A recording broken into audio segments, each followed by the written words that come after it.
మనం నాలుగవ యోగమైన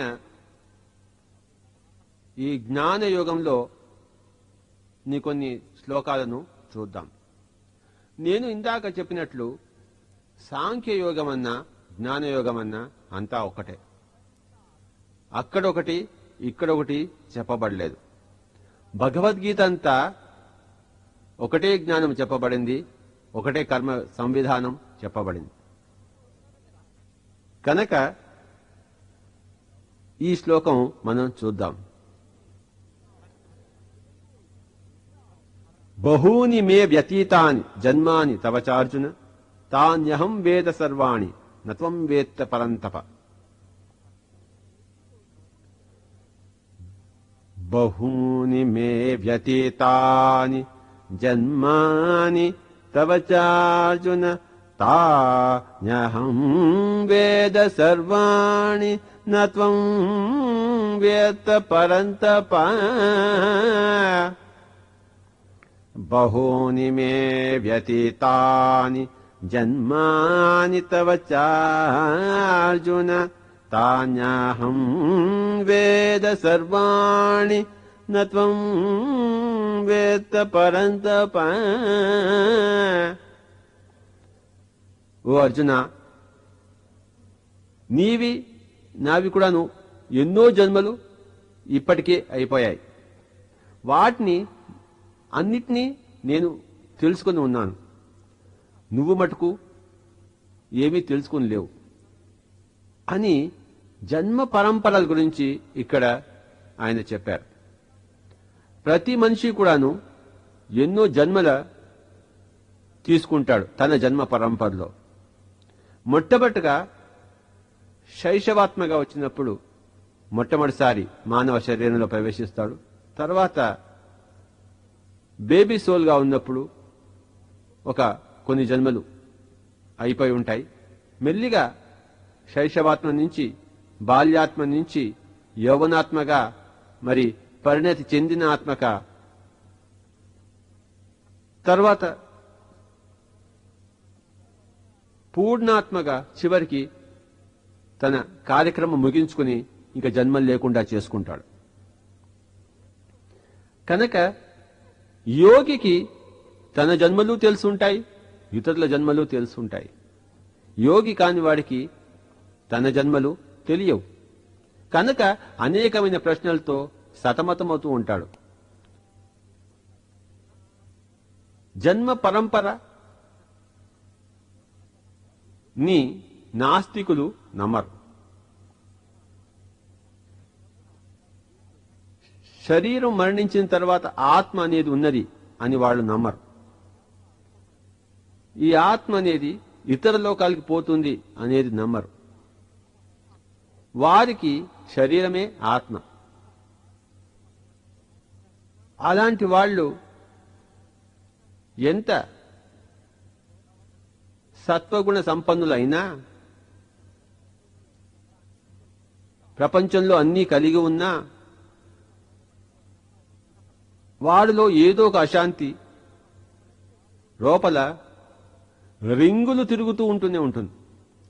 పైకి సావధానంగా ఉన్నట్టు కనిపించినా లోపల మటుకు వాళ్ళకి ఏమాత్రం సంతృప్తి జీవితంలో ఉండదు. జీవితంలో సంతృప్తి వచ్చేది కేవలం ఆధ్యాత్మిక విజ్ఞాన సారంతోనే. ఈ ఆధ్యాత్మిక విజ్ఞాన సారమే ఇప్పుడు మనం చెప్పుకుంటున్న ఈ భగవద్గీత సారం కూడా. ఆధ్యాత్మిక విజ్ఞాన సారంలో ప్రధానమైన అంశం పునర్జన్మ సిద్ధాంతం. పునర్జన్మ కర్మ సిద్ధాంతం, ఆత్మ సిద్ధాంతం. ఆత్మ సిద్ధాంతం అంటే దేహం వేరే, దేహి వేరే. పునర్జన్మ సిద్ధాంతం అంటే ఈ దేహి అనేకానేక జన్మలు తీసుకుంటూ ఉంటుంది. కర్మ సిద్ధాంతం అంటే ఒక జన్మలోని కర్మన ప్రతిఫలమే మరొక జన్మ యొక్క ఆస్తికత. వర్తమానం అనేది మన భూతకాలం మీదే, మన గత కర్మల మీదే ఆధారపడి ఉంటుంది. దాని స్వభావాన్ని సంతరించుకుని ఉంటుంది. ఇదే కర్మ సిద్ధాంతం. కనుక ఆస్తికులైన వారు ఈ మూడు సిద్ధాంతాలను, ఈ మూడు సత్యాలను ఆకలింపు చేసుకోవాలి. అదే ఆస్తికత. అంతేగాని ఆస్తికత అంటే విగ్రహారాధన, పాద పూజ, మంత్రోచ్చారణ కాదు. ఆధ్యాత్మిక సత్యాలను తెలుసుకుని దానిని జీవితంలో రంగరించడమే ఆస్తికత. కనుక ఈ పునర్జన్మల సిద్ధాంతం గురించి ఇక్కడ శ్రీకృష్ణుడు మన అందరికీ చెప్తున్నాడు. ఏమని?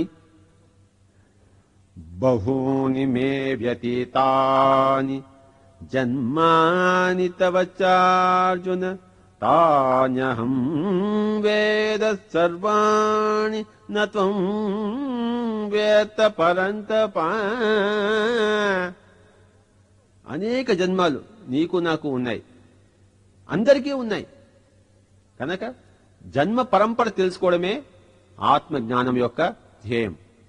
బుద్ధుడు తన జాతక కథలు తెలుసుకున్నాడు, కనుకనే అతడు బుద్ధుడయ్యాడు. మనం కూడా మన జాతక కథలు తెలుసుకోవాలి. ఇక్కడ కృష్ణుడు అంటున్నాడు, నాకు నా జాతక కథలు తెలుసు, నీకు నీ జాతక కథలు తెలియదు అని చెప్పేసి. మన జన్మ పరంపర అనేది ఎవరైనా చక్కటి హిప్నోటిస్టు మనల్ని హిప్నటైజ్ చేసి మన గత జన్మలోకి తీసుకెళ్తే మనం చక్కగా మనం చూడవచ్చు. దీన్ని ఏమంటామంటే హిప్నోటిక్ రిగ్రెషన్ అంటాం. అదేవిధంగా ధ్యానంలో మనం చిత్తవృత్తి నిరోధం చేసుకుంటే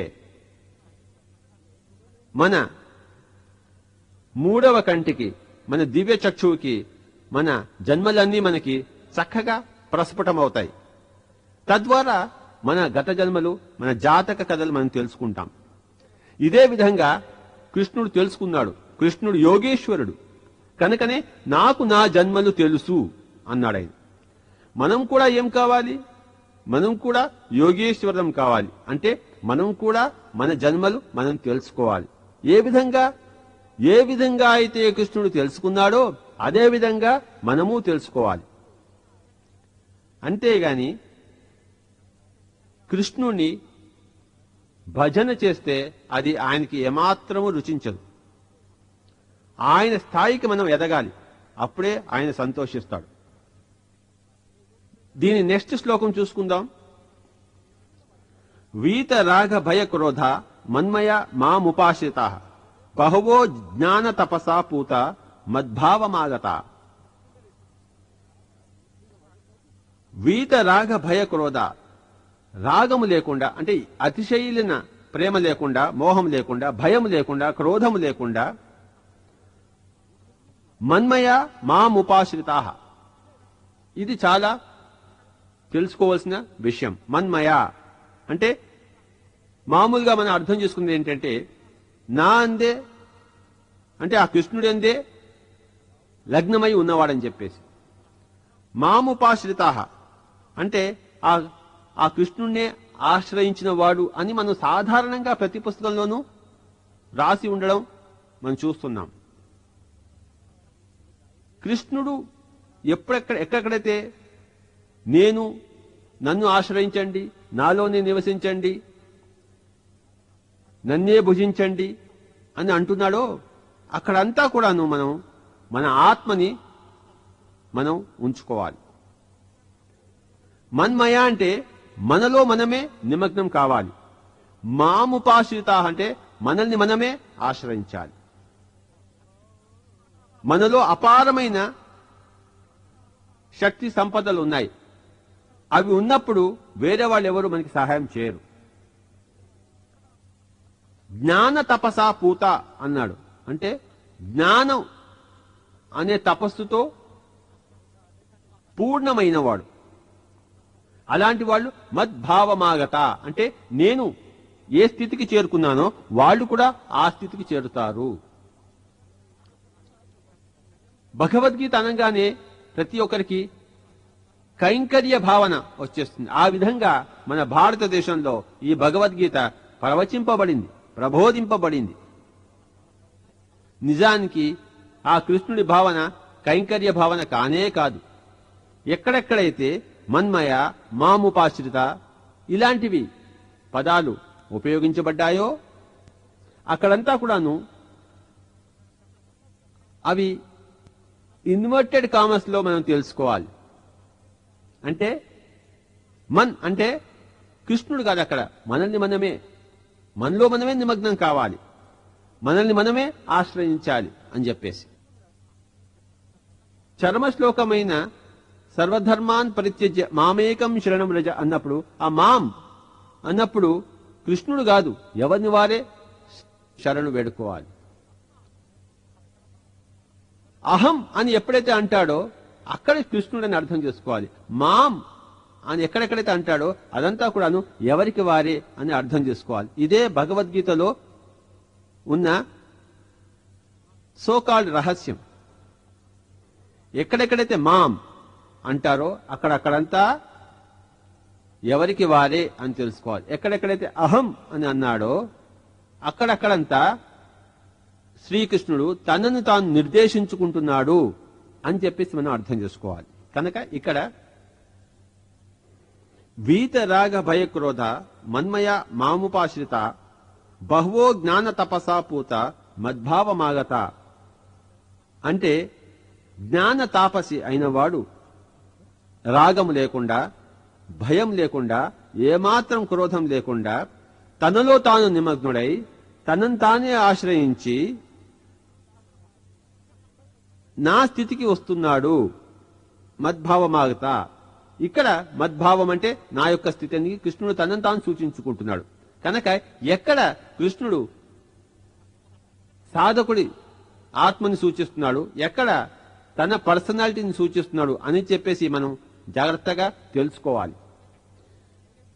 ఇదే భగవద్గీతలో ఉన్న మనం తెలుసుకోవాల్సిన సత్యం. లేకపోతే కైంకర్య భావన అనేది మనలో ప్రబలి కృష్ణుడి మౌలిక సిద్ధాంతమైన ఉద్ధరేద్ ఆత్మనాత్మానం ఆత్మానమవసాదయేత్ ఆత్మవిహాత్మనో బంధు ఆత్మైవ రిపురాత్మన అనే ఆ మౌలిక సూత్రానికి మనమే ఎసరు పెట్టినట్టు అవుతుంది. కనుక భగవద్గీత అనేది మనలో భక్తి ప్రబలడానికి ప్రబోధింపబడలేదు, మనలో జ్ఞానం ప్రబలడానికి అది ప్రబోధింపబడింది. మన కర్మలు సరిగా చేయడం కోసం ప్రబోధింపబడింది. మనల్ని యోగులుగా మలచడానికి, ధ్యాన యోగులుగా మలచడానికి అది ప్రబోధింపబడింది. అంతేగాని భక్తి ప్రాధాన్యత ఏమాత్రము లేదు భగవద్గీతలో. ఇది సామాన్య జనులకు, మరి సోకాల్డ్ భాగవతులకు, పండితులకు, భగవద్గీత రచించిన వారికి ఎంతో మందికి విరుగుడు పడదు. అది వాళ్ళకి సమంజసం అనిపించదు. వారు భారతదేశంలోని సోకాల్డ్ సంస్కృతి ద్వారా ప్రభావితం చేయబడ్డవారు. వారు స్వయంగా యోగం చేసుంటే, ధ్యానం చేసుంటే వారి భావనలు వారి ప్రస్తుత భావనల కన్నా విరుద్ధంగా తప్పకుండా ఉంటాయి. కృష్ణుడు యోగేశ్వరుడు, అందరినీ యోగులు కమ్మంటాడు. అంతేగాని ఎక్కడెక్కడైతే ఈ మన్మయ మాముపాశ్రిత అన్న పదాలు ఉపయోగిస్తాడో అక్కడ మనం సరిగ్గా అర్థం చేసుకోలేకపోవడం మూలాన మనకి ఈ భారతదేశంలో ఈ దాస్య భావన, భక్తి భావన ఎక్కువైపోయింది. భక్తి అనేది దాస్యత తప్పితే అంతకన్నా ఏమీ కాదు. కృష్ణుడు కనబడితే చక్కగా ఆయన కళ్ళలో కళ్ళు పెట్టి మనం నిర్మలంగా చూసి పక్కపక్క నవ్వగలగాలే కానీ ఆయన కాళ్ళ మీద పడే స్థితి మనకి రాకూడదు. ఎప్పుడైతే మన జీవితంలో నిజమైన కృష్ణ తత్వాన్ని సంతరించుకుంటామో ఆయన కాళ్ళ మీద పడం, ఆయనతో ఆలింగనం చేసుకుంటాం. ఆయన కళ్ళలో కళ్ళు పెట్టి సమాంతరంగా ఉండి పక్కపక్క నవ్వుతూ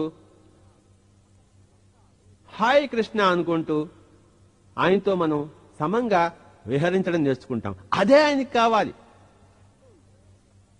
కృష్ణుడు ప్రతి గోపికతో కూడాను చక్కగా సమంగా చూస్తూ లీలా వినోదం చేశాడు. ప్రతి గోపిక కూడాను కృష్ణుడితో సరిసమానంగా భావనలతో నాట్యమాడింది, జీవించింది. అంతేగాని కాళ్ల మీద పడలే. ఏ గోపిక కూడా కృష్ణుడు కాళ్ల మీద పడలే. చక్కగా సమాంతరమైన భావనలతో ఆడుకుంటూ పాడుకుంటూ కృష్ణుడి జ్ఞానంలో ఓలలాడారు. కానీ దాస్య భావనతో ఏమి తమను తాము న్యూనపరుచుకోలేదు. కనుక కృష్ణుడు కేళీ విలాసానికి ప్రతీక. కనుక ఆ కృష్ణుడు ఆ గోపికలతో ఏ కేళీ విలాసం జరిపాడో మనం కూడా ఆ కృష్ణుడితో అదే కేళీ విలాసం చేయాలి. ఫ్రెండ్స్ మధ్యనే కేళీ విలాసం ఉంటుంది, కానీ ఒకరు గొప్ప ఒకరు తక్కువ అనుకున్నప్పుడు ఎప్పుడూ అక్కడ కేళీ విలాసం ఉండదు. కనుక జ్ఞాన తపసా పూత, జ్ఞాన తపస్సుతో పూర్ణమై ఉండాలి. మరి అలాంటి వాళ్ళు మనం జ్ఞాన తపస్సులో ఉన్నప్పుడు మనం కూడా ఆ కృష్ణుడి యొక్క తత్వానికి ఆ భావానికి మనం వెళ్ళిపోతాం. ఆయనలోక వాసులం అవుతాం. ఇంకొక శ్లోకం తీసుకుందాం. ఏ యథా మాం ప్రపద్యంతే తాం తథైవ భజామ్యహం మమ వర్త్మానువర్తంతే మనుష్య పార్థ సర్వశః. కృష్ణుణ్ణి ఏదో దేవుడిగా పూజిస్తే మనం భక్తుడిగానే మిగిలిపోతాం. కృష్ణుణ్ణి యోగిగా తెలుసుకుని ఆయన యోగ సిద్ధాంతాలను ఆకలింపజేసుకుంటే మనము యోగిగా ఎదుగుతాం. కనుక ఎవరు నన్ను ఏ విధంగా చూస్తే వారిని నేను ఆపరాకంగా చూస్తాను అని చెప్పాడు ఆయన. మీరు దేవుడిగా చూస్తే మిమ్మల్ని నేను నా భక్తుడిగా చూస్తాను. మీరు నన్ను గురువుగా చూస్తే నేను మిమ్మల్ని శిష్యుడిగా చూస్తాను. మీరు నన్ను మీరే నేనుగా చూస్తే నేను కూడా మిమ్మల్ని నేనే మీరుగా చూస్తాను. కనుక కృష్ణుడు మనల్ని ఏ విధంగా చూడాలి అని మనమే నిర్ణయించుకుంటాం. మన అజ్ఞానంతో ఆయన దూరం చేసుకుంటాం, మన జ్ఞానంతో ఆయన దగ్గర చేసుకుంటాం.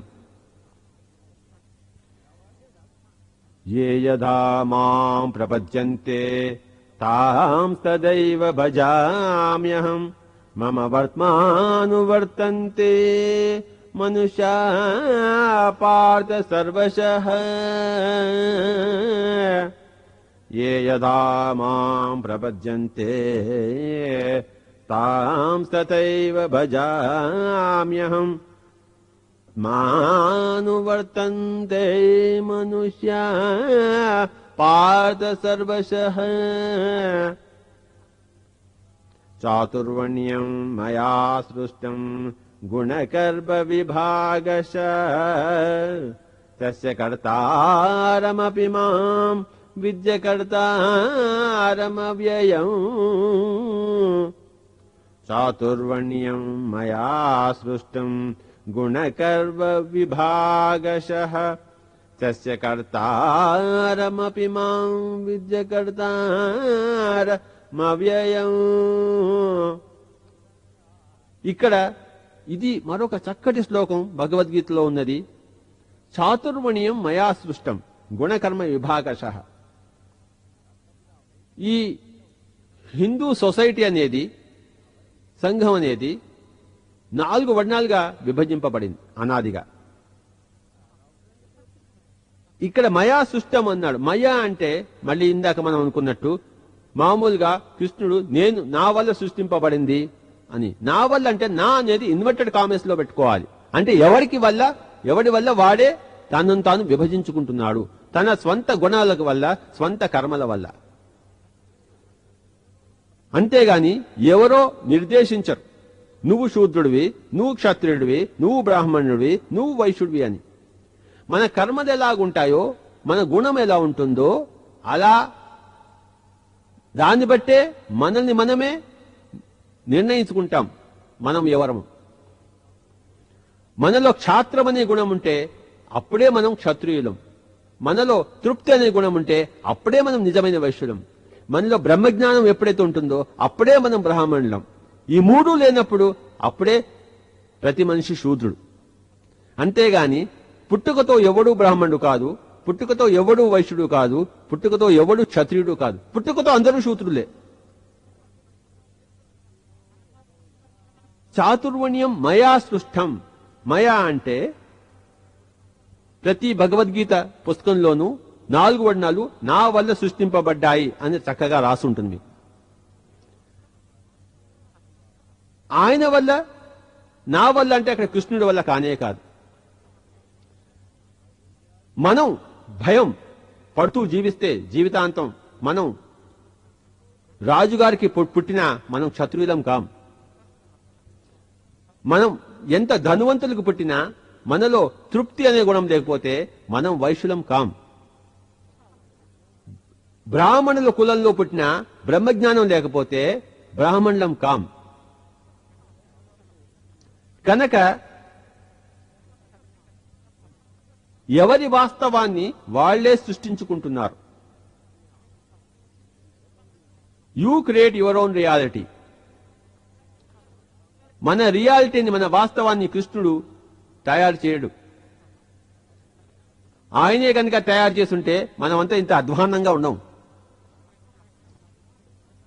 మన అధ్వాన్నంగా ఉండడానికి ఆయన చేతకానితనం కాదు, మన చేతకానితనమే. కనుక చాతుర్వర్ణ్యం మయా సృష్టం. మయా అన్నప్పుడు దయచేసి అది కృష్ణుడి వల్ల కానే కాదు, ఎవరి వల్ల వారే. కనుక ఎక్కడెక్కడైతే భగవద్గీతలో మయా మామని వచ్చిందో అక్కడక్కడంతా కూడాను కొంచెం తెలివి ఉపయోగించి అది మనల్ని మనమే ఉద్దేశించుకుంటున్నాము. కృష్ణుడు ఎవరిని వారిని ఉద్దేశించి అంటున్నాడు అని మనం చక్కగా అర్థం చేసుకోవాలి. అప్పుడు భగవద్గీత అంతా కూడాను కరతలామలకం అవుతుంది, సింపుల్ గా తెలిసిపోతుంది. లేకపోతే ఏదేదో విరుద్ధ భావనలతో, విరుద్ధ సిద్ధాంతాలతో నిండి ఉంది, మనకి అర్థం కాలేదు అంతే. అర్థం చేసుకోవాలంటే ఎంతో పాండిత్యం ఉండాలి, ఎంతో కష్టమైనది, ఒక్కొక్కళ్ళకి ఒక్కొక్క విధంగా చూపించబడింది. ఇదంతా కూడాను అసత్యవాదన. ఒక్కొక్కళ్ళకి ఒక్కొక్కగా చూపించబడదు. ఏకం సత్ విప్రా బహుధా వదంతి. ఇప్పుడు మనం మరొక శ్లోకం చూద్దాం. కర్మణ్య కర్మయః పశ్యేత కర్మణి చ కర్మయః స బుద్ధిమాన్ మనుష్యేషు స యుక్తః కృష్ణ కర్మ కరోత్. ఇది చాలా కొంచెం కష్టంగా అర్థం చేసుకోగలిగిన శ్లోకం ఇది. దీని అర్థం ఏమిటంటే, ఎవరైతే కర్మలను అకర్మలుగాను, అకర్మలను కర్మలుగాను చూస్తారో వాళ్లే మనుష్యుల్లో బుద్ధిమంతులైన వాళ్ళు, వాళ్లే యుక్త పురుషులు, వాళ్లే అన్ని చేయవలసిందంతా చేసిన వాళ్ళు అని అర్థం. కర్మణ్య కర్మయః పశ్యేద కర్మణి చ కర్మయః స బుద్ధిమాన్ మనుష్యేషు స యుక్తః కృష్ణ కర్మ కరోత్. కర్మణ్య కర్మయః పశ్యేద కర్మణి చ కర్మయః స బుద్ధిమాన్ మనుష్యేషు స యుక్తః కృష్ణ కర్మ కరోత్. కర్మలను అకర్మలుగా చూడాలంటే సాధారణంగా జనులు ఏవైతే కర్మలు చేస్తుంటారో, లేవడం, ఉద్యోగం పోవడం, చదువుకోవడం, స్నానం చేయడం, భోజనం చేయడం, మాట్లాడడం, ఇవన్నీ కూడాను నిజానికి అకర్మలుగానే యోగి చూస్తాడు. ఏమీ చేయకుండా ఉండడం అనేదే కర్మ అని చెప్పేసి యోగి తెలుసుకుంటాడు. అకర్మని కర్మగా తెలుసుకుంటాడు. సాక్షిభూతుడుగా ఉండడమే నిజమైన కర్మ అని తెలుసుకుంటాడు. చేసేదంతా నిజంగా చేయకపోవడమే అని తెలుసుకుంటాడు. అలాంటి వాడే మనుషుల్లో బుద్ధిమంతుడు, బుద్ధి ఉన్నవాడు. తాను నిజంగా సాక్షిభూతుడే గాని తాను ఏమీ చేయడు, తన గుణాలు చేస్తున్నాయి, తాను ఏమీ చేయడు. తమో గుణం ఉంటే తమో గుణం తనను అలా చేయిస్తుంది, రజోగుణ ప్రధానిగా ఉంటే ఆ రజోగుణం అలా చేయిస్తూ ఉంటుంది, సాత్విక గుణం ఉంటే సాత్విక గుణం అలా చేస్తుంటే తాను మటుకు ఆత్మ మటుకు సాక్షిభూతమే అని తెలుసుకున్నవాడే బుద్ధిమంతుడు మనుష్యుల్లో. అతడే యుక్త పురుషుడు, చేయవలసినంతా చేసినవాడు. కృష్ణ కర్మ కృత్ అంటే చేయవలసినంతా చేసేసినవాడు. కనుక అందరూ యోగులను ఏమీ చేయని వాళ్ళుగా పరిగణిస్తారు, కానీ అతనే చేయవలసినవన్నీ చేసినవాడు.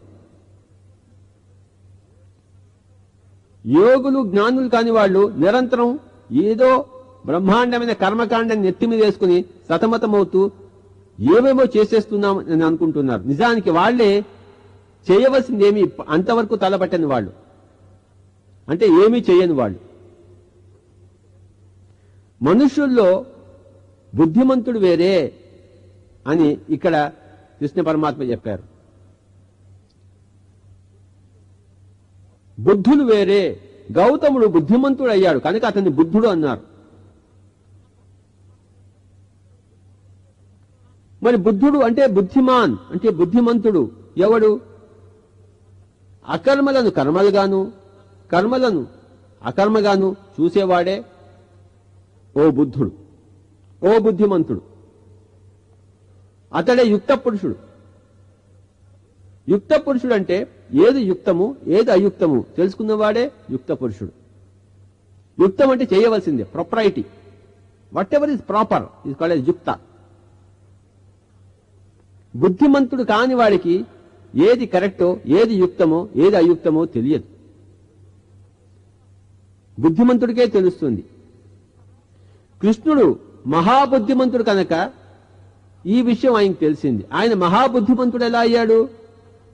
మహాయోగి వర్యుడు కనుక అతను మహాబుద్ధిమంతుడు అయ్యాడు. యోగాభ్యాసం చేతనే బుద్ధి వస్తుంది, బుద్ధిమంతుడు అవుతాడు. యోగాభ్యాసం చేయకపోతే ఎవ్వరు కూడాను బుద్ధివంతులు కాజాలరు. కనుక కర్మణ్యకర్మయః పశ్చేద కర్మణి చ కర్మయః స బుద్ధిమాన్ మనుష్యేషు సయోక్తః కృష్ణ కర్మ కృత్ యస్య సర్వే సమారంభా కామ సంకల్ప వర్జితా జ్ఞానాగ్నిదగ్ధ కర్మాణం తమాహు పండితం బుధా. యస్య సర్వే సమారంభా కామ సంకల్ప వర్జితా జ్ఞానాగ్నిదగ్ధ కర్మాణం తమాహు పండితం బుధా. ఎవరైతే కర్మలన్నీ కూడాను ఆరంభంలోనే నేను చేయటం లేదు అని చేస్తాడో, దాని యొక్క ఫలాన్ని సంకల్పాలను పూర్తిగా వర్జిస్తాడో, అలాంటి వాని యొక్క గత జన్మ కర్మలన్నీ కూడాను జ్ఞానం అనే అగ్నిలో దగ్ధమైపోతాయి.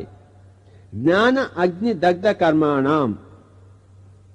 అలా కర్మలు దగ్ధమైపోయిన వాడినే పండితులు బుద్ధుడు అని పిలుస్తారు అని చెప్పి ఇక్కడ ఆయన అంటున్నాడు.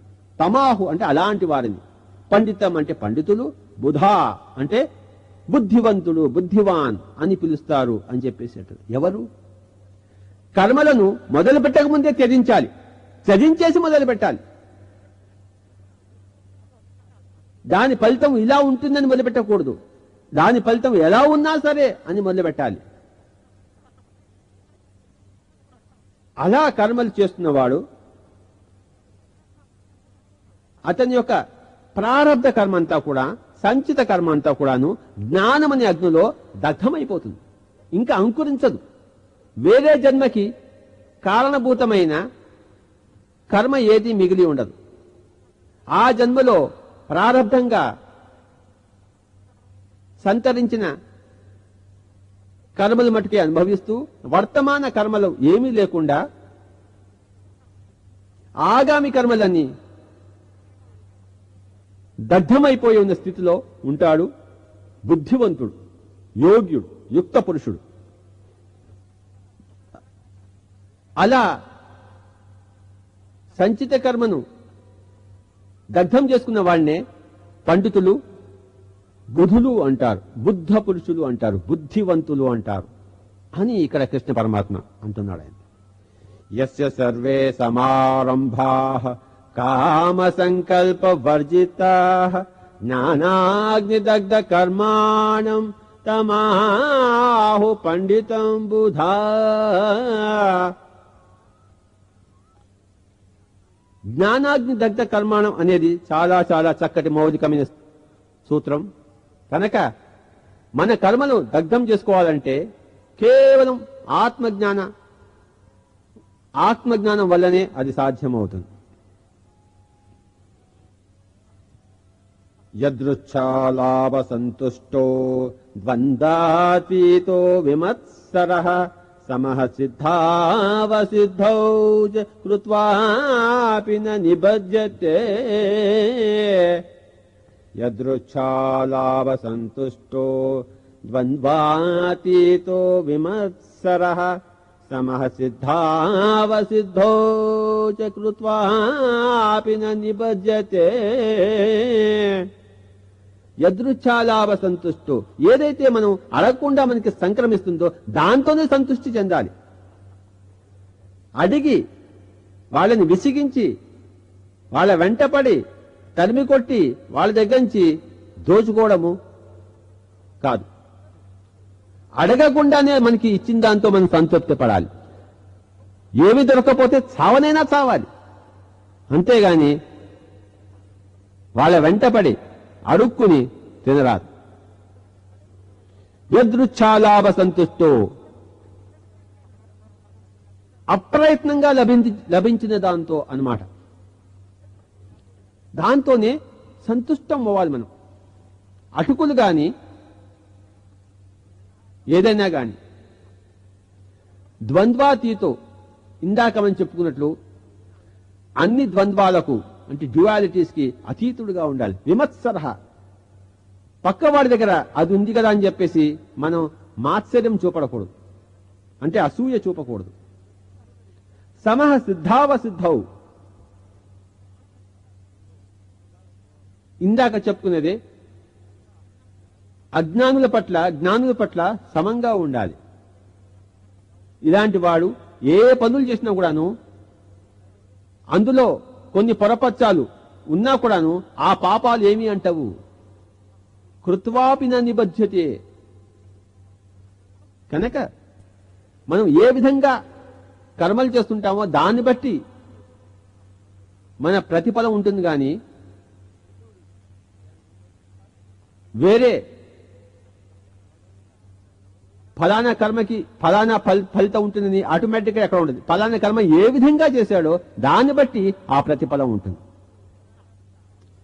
ఇప్పుడు మరొక చక్కటి శ్లోకం చూద్దాం.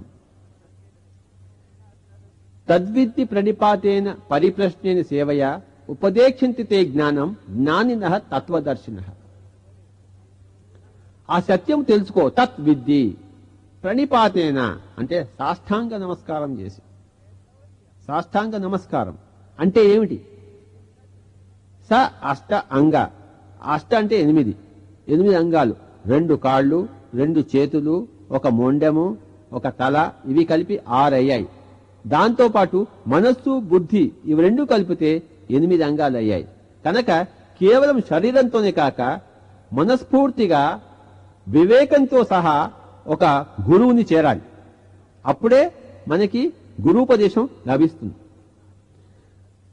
ప్రణిపాతేన అంటే అసాష్టాంగ నమస్కారం అంటే మన physical body, mental body, intellectual body ఈ 3 కలిపి మనం అక్కడ సమర్పించాలి.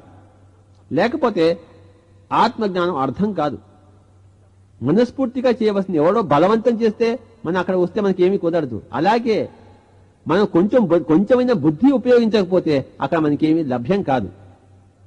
కేవలం శరీరంతో, భౌతిక శరీరంతో దాన్ని వంచి గురువు దగ్గర చేరితే మనకి ఏమీ లాభం కుదరదు.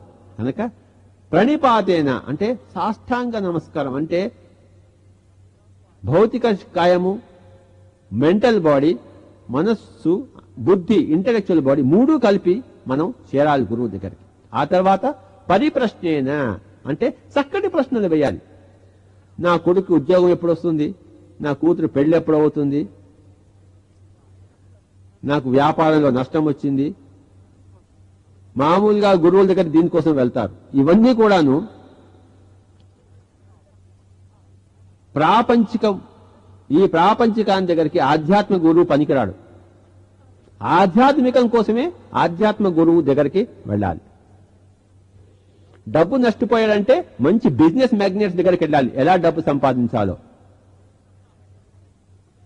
కొడుకు పెళ్లి కాలేదు, కూతురు పెళ్లి కాలేదంటే మిత్రుల దగ్గరికి వెళ్ళి మరి చేరాలి. అంతేగాని ఆత్మజ్ఞానుల దగ్గరికి, యోగుల దగ్గరికి వెళ్తే వాళ్ళు నవ్వుతారు, తిరస్కరిస్తారు.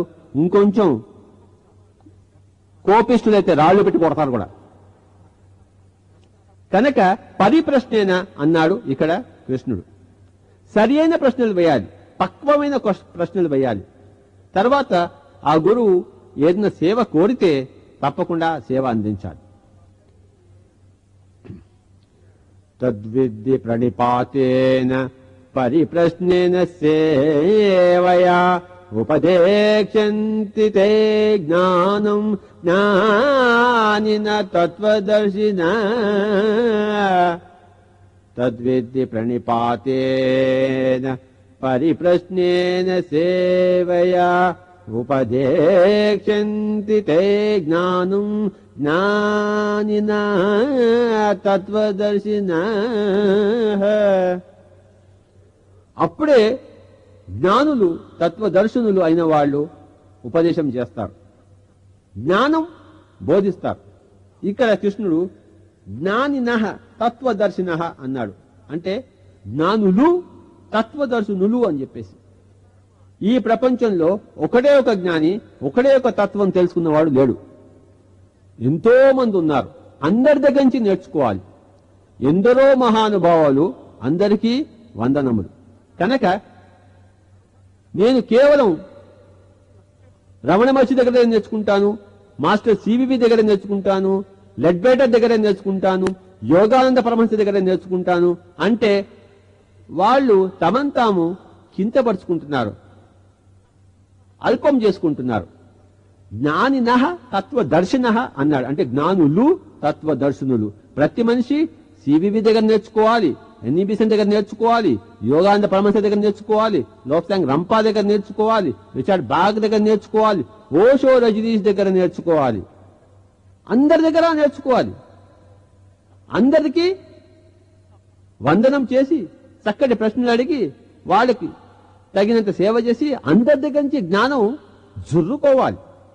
అంతేగాని ఒకానొక గురువుకే మాత్రం అంకితం అయిపోయాను అని అన్నవాడు చాలా ఆధ్యాత్మికంగా సంకుచితంగా ఉన్నవాడు, అంతేగాని సరి అయిన ఆధ్యాత్మికతను సమీకరించుకున్నవాడు కాదు.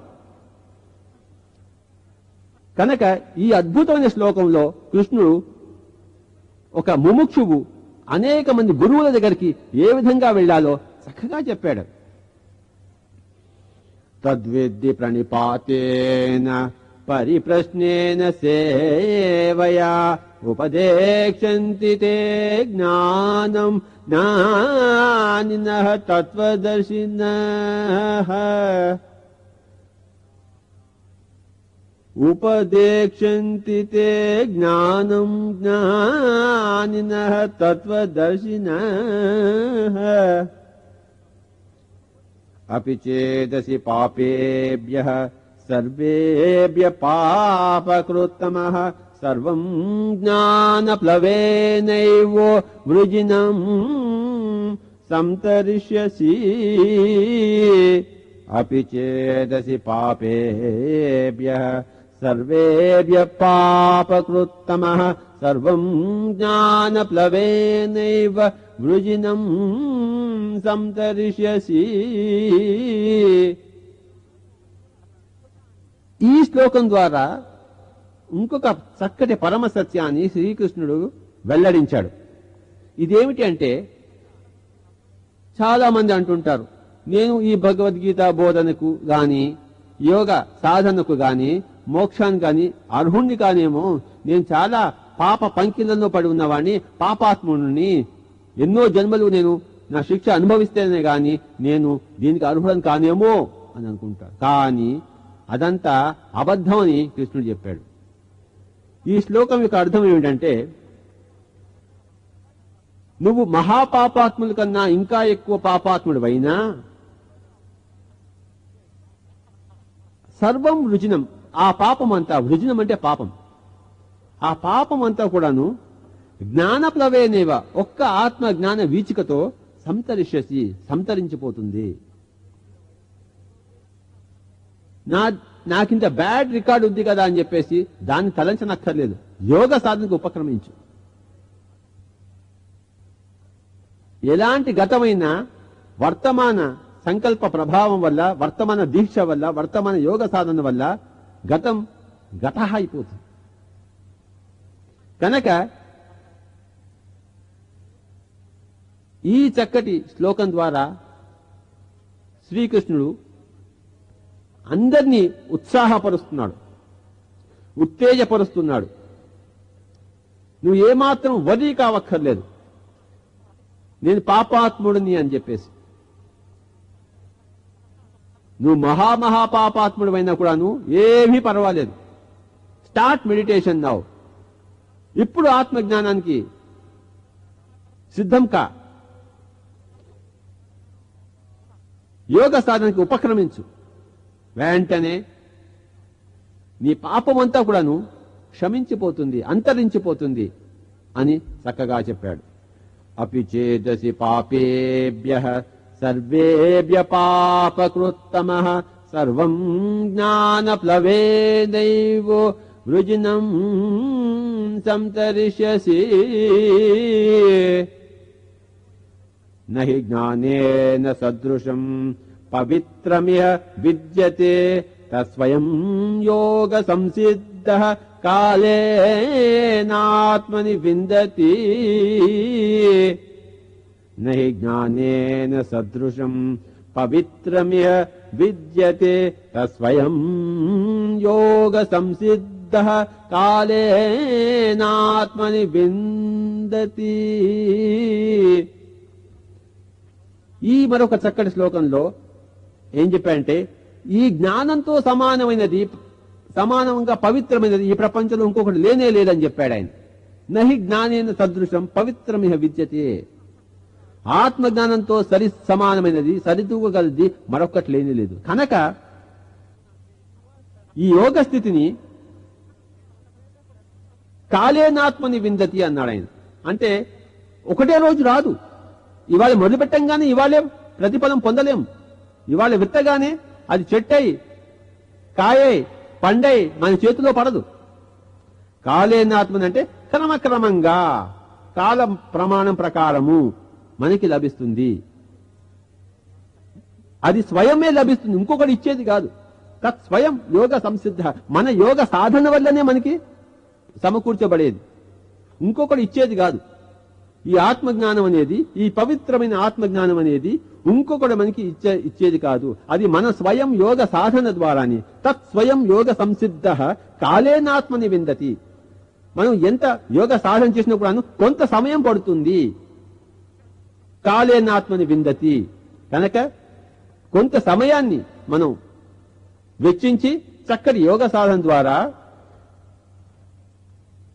పవిత్రమైన ఈ ఆత్మజ్ఞానాన్ని మనం సమీకరించుకోవాలి అని చెప్పేసి కృష్ణుడు అర్జునుడి ద్వారా మనందరికీ ప్రబోధాన్ని చేస్తున్నాడు.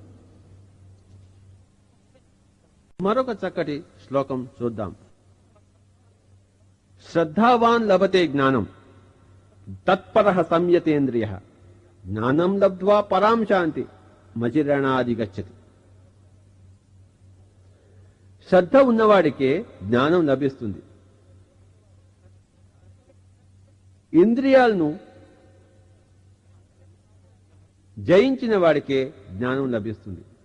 ఎప్పుడైతే జ్ఞానం లభించిందో అపారమైన శాంతికి మనం అధిపతులం అవుతాం.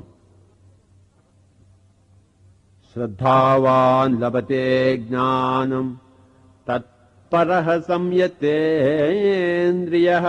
జ్ఞానం లబ్ధ్వా పరాం శాంతిం అచిరేణాధిగచ్చతి.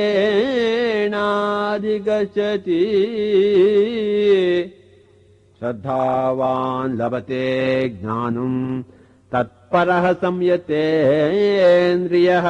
జ్ఞానం లబ్ధ్వా పరాం శాంతిం అచిరేణాధిగచ్చతి.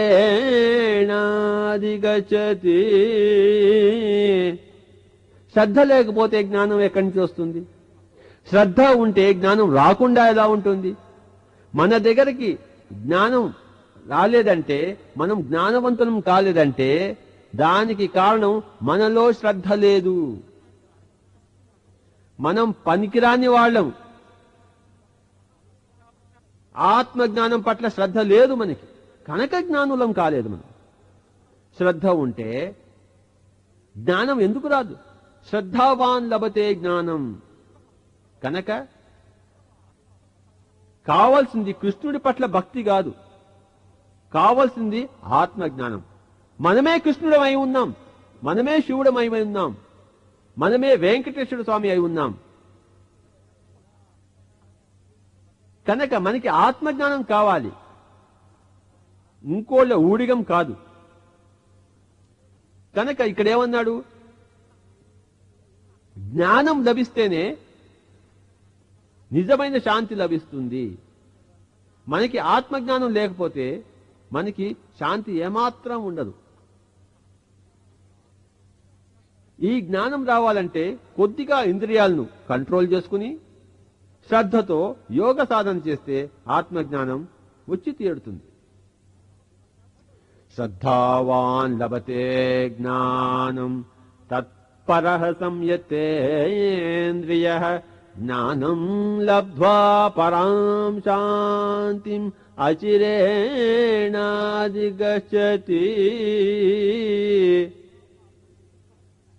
అజ్ఞశ్చ శ్రద్ధధానశ్చ సంశయాత్మా వినశ్యతి.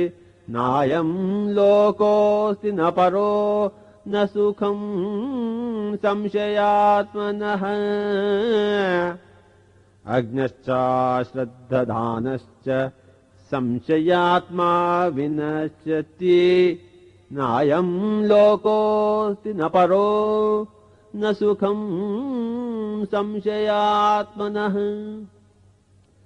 సంశయాత్ముడివి కావద్దు అని చెప్పేసి కృష్ణుడు అంటున్నాడు. ఎవడైతే ఈ చెప్పిందంతా నిజమో అబద్ధమో ఉన్నదో లేదో ఎవడికి తెలుసు అని సంశయాలతో నిండున్న వాడికి ఈ లోకములోనూ జయము లేదు, పై లోకం అంతకన్నా లేదు. నాయం లోకోస్తి నపరో. వాళ్ళంటి వాళ్ళకి ఈ లోకము లేదు, శూన్యము, పరలోకం కూడా శూన్యం. సంశయాత్మ వినశ్యతి. సంశయాత్ముడికి ఎప్పుడు నష్టపోతాడు? ఇక్కడ చాలా చక్కటి సూత్రం చెప్పాడు కృష్ణుడు. నువ్వు సైంటిస్ట్ అయితే నువ్వు వెంటనే ఎక్స్ప్లోర్ చేసి సత్యాన్ని తెలుసుకో. నీకు ఆ చాకచక్యం లేకపోతే వేరే సైంటిస్ట్ దగ్గరికి వెళ్ళి అతను ఏం చెప్పాడో అది తెలుసుకుని అది నిస్సంశయంగా ఆచరించు. అతడు విఘ్నుడు కనుక, అతడు సైంటిస్ట్ కనుక. అంతేగాని అవతల వాడు చెప్పింది నేను నమ్మను, నేను కూడా దేని సత్యాన్ని పరిశోధించను అంటే అలాంటి సంశయాలతో జీవించేవాడు నష్టపడక వినాశం చెందక ఏమవుతాడు? మనమన్నా చక్కగా వంట చేసుకునే చాకచక్యం కలిగి ఉండాలి. చక్కటి వంట చేసే వాళ్ళ దగ్గరికైనా మనం చేరాలి. రెండూ చేయకపోతే ఏమవుతుంది? అజ్ఞశ్చ అశ్రద్ధధానశ్చ. అజ్ఞశ్చ అంటే అజ్ఞానము ఉన్నవాళ్ళు, అంటే జ్ఞానులు కానివాడు. అశ్రద్ధధానశ్చ అంటే శ్రద్ధ లేనివాళ్ళు. సంశయాత్మ అంటే అనుమానంతో ఊగిసలాడిపోయేవాళ్ళు. వినశ్యతి నాశం ఎప్పుడు పొందుతారు. వాళ్ళకి ఈ లోకము లేదు, పరలోకము లేదు. వాళ్ళకి సుఖం ఎప్పుడూ లేదు. అని చక్కగా చెప్తున్నాడు ఆయన. మరొక శ్లోకం, బ్రహ్మణ్యాధాయ కర్మాణి సంగం త్యక్త్వా కరోతి యః లిప్యతేన స పాపేన పద్మపత్రమివాంబసా. బ్రహ్మణ్యాధాయ కర్మాణి సంగం త్యక్త్వా కరోతి యః లిప్యతేన స పాపేన పద్మపత్రమివాంబసా. పద్మపత్రమివాంబసా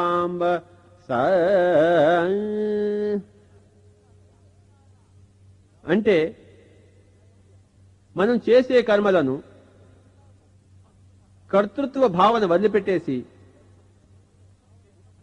చేయాలి. పద్మపత్రమివాంబస, అంబస అంటే నీటి బొట్టు, పద్మపత్రం అంటే తామరాకు మీద, ఇవ అంటే లాగా, అంటే తామరాకు మీద నీటి బొట్టు లాగా మనం కర్మలు చేయాలి. అప్పుడు మన కర్మ పాపాలు అంటవు. అన్అటాచ్డ్ గా చేయాలి మనం ఏ కర్మలైనా. కర్తృత్వ భావనను పూర్తి ఈ యొక్క విశ్వమంతా నా ద్వారా చేయిస్తోంది అన్న భావంతో మనం చేయాలి. దాన్నే బ్రహ్మణ్యాధాయ అంటారు. నేను అనేది లేకుండా చేస్తే అదంతా కూడాను విశ్వం నీ ద్వారా చేయించేదే అవుతుంది. సంగం త్యక్త్వ అంటే అప్పుడే అటాచ్మెంట్ ఉండదు.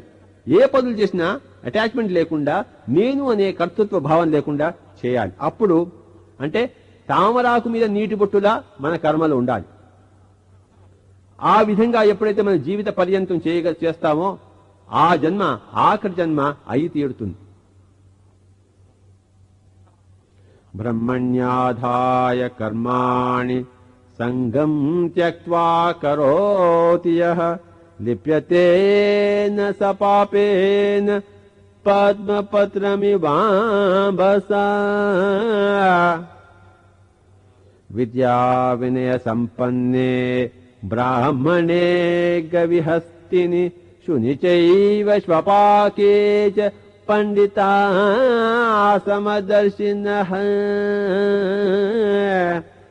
విద్యా వినయ సంపన్నే బ్రాహ్మణే గవిహస్తిని శునిచైవ శ్వపాకే చ పండితా సమదర్శినః.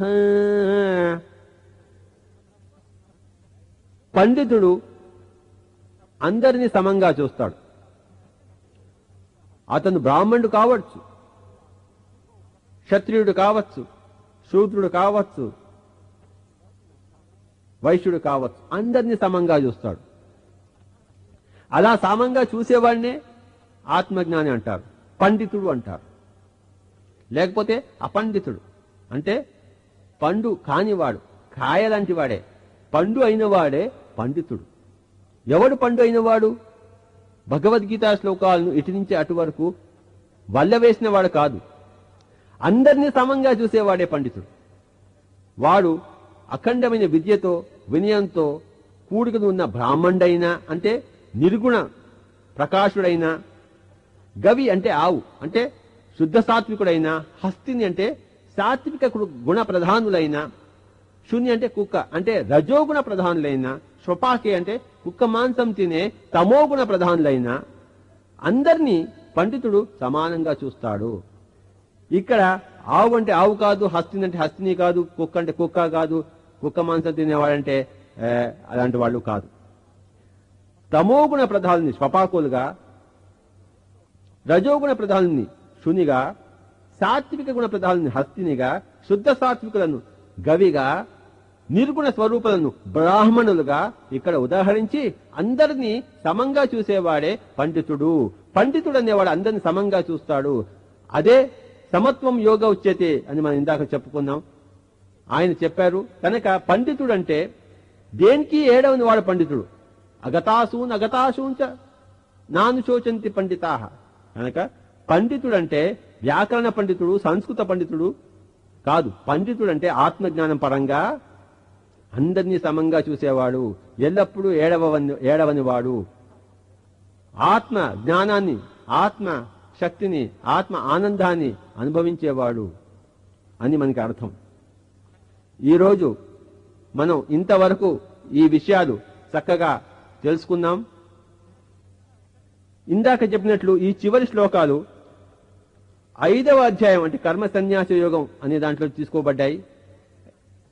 కర్మయోగం అంటే ఒకటి, కర్మ సన్యాస యోగం అంటే వేరొకటి అని చెప్పేసి, సాంఖ్యయోగం అంటే ఒకటి, జ్ఞానయోగం అంటే వేరొకటి అని మనం తల బద్దలు కొట్టుకోకూడదు. ఉన్నదంతా ఒకటే జ్ఞానం, ఉన్నదంతా ఒకటే చేయవలసిన కర్మల రీతి. కనుక ఈ అధ్యాయాల పేర్లు వెంట పడితే మనకి ఉన్న జ్ఞానం కూడా పోతుంది. కనుక కర్మ సన్యాస యోగం అన్నా, కర్మయోగం అన్నా ఇవన్నీ కూడా ఒకటే. అన్ని విషయాలు అన్ని చాప్టర్స్ లోనూ ఉన్నాయి. ఈరోజు ఇంతవరకు మనం ఈ విషయాలు తెలుసుకున్నాం. తెలుసుకున్నవి పాటిద్దాం. ఎందుకు తెలుసుకుంటున్నామంటే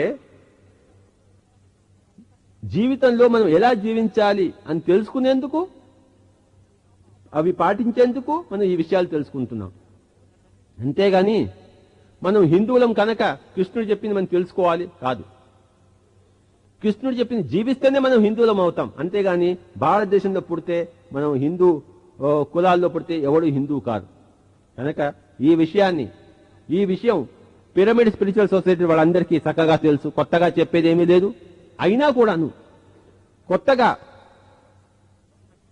యోగ శాస్త్రంలో ప్రవేశించే వారికి, జ్ఞాన యోగంలో ప్రవేశించే వారికి ఈ సరి అయిన భగవద్గీత అవగాహన అనేది మనకి అవసరం.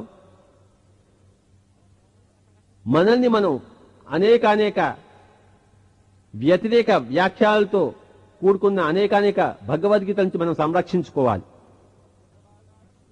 భగవద్గీత అనేది కేవలం కర్మయోగయుక్తమైన, జ్ఞానయోగయుక్తమైన, రాజయోగయుక్తమైన బోధన. భక్తికి ఇక్కడ తావే లేదు. భక్తి అనేది దాస్యతా భావన, న్యూన్యతా భావన. దానివల్ల అందరము కొంచెమైపోయామే గాని ఎవ్వడు కూడాను ఎక్కువ కాలేదు, ఎవ్వడు కూడాను ఉద్ధరింపబడలేదు. ఎక్కడెక్కడైతే మామని వస్తుందో అక్కడక్కడంతా ఎవరిని వారే అని మనం తెలుసుకోవాలి. కనుక ముందు శ్లోకాల్లో కూడాను ఇదే విషయాలు మళ్ళీ మనం తెలుసుకుంటాం. ఈరోజు అనేక విషయాలు తెలుసుకున్నాం. కొంత సంగీతంతో మళ్ళీ మనం ముగిద్దాం.